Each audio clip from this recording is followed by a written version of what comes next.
10-year-old with a known cardiac history.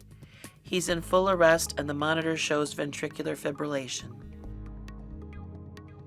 All right, you have your scenario, so let's go ahead and get started. Grab whatever your cheat sheet is, Brazotape, Pantevi, but just remember, red has to go to the head and then you measure to the heel.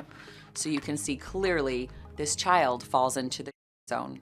All right, on to Scott for a quick tip. So Vfib.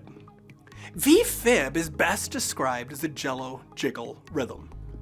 The jello jiggle rhythm means next time you've got a slow shift, take a bowl of jello, hook your cardiac monitor up to the bowl of jello, and wiggle the bowl. And what rhythm will you get is Vfib. And what is the cardiac output of a bowl of jello? Not much. And what is your patient's cardiac output if they're currently in Vfib? Not a whole lot more than a bowl of jello. So with that in mind, for kids just like adults, the only cure for fibrillation is to meaning stop fibrillating. So when you shock a kid, the easiest way I've ever come across as to how to do it is called pick up your paddles or pads and count them. Because if you pick up your paddles or pads, how many hopefully should there be? 2. And if there's anything but 2, put them down. Someone else should defibrillate this kid.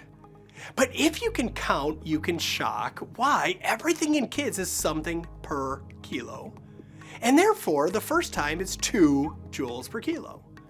And if that doesn't work, 2 times 2 hopefully is 4. Good, not a trick question. So if you've got to shock a kid, just simply pick up your paddles and count them.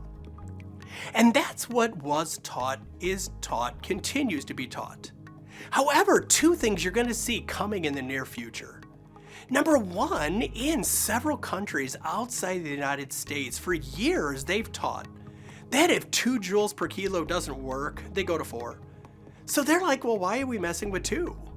And they, if they have to shock a kid, just simply start at 4 joules the first time, saying enough's enough. Let's shock them, let's fix it, and get on to our next thing. Number 2 is in a recently published pediatric defibrillation study. And as you can imagine, that's not easy to do because not a whole lot of kids happily go Vfib.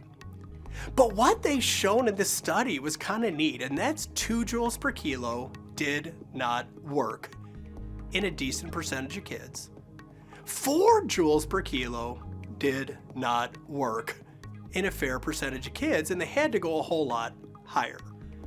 Now, why that comes into play is some of y'all remember in the last couple revisions of PALS, they had little tiny note in there that said may consider up to 10 joules per kilo.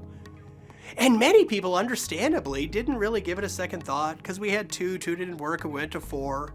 It was easy to remember, and that's what we've always done. But if you look at other countries' experiences coupled with the more recent research, the idea of starting high and then going much, much higher, in the horrible event you gotta shock a kid, is probably something you're gonna see far more of coming in the future.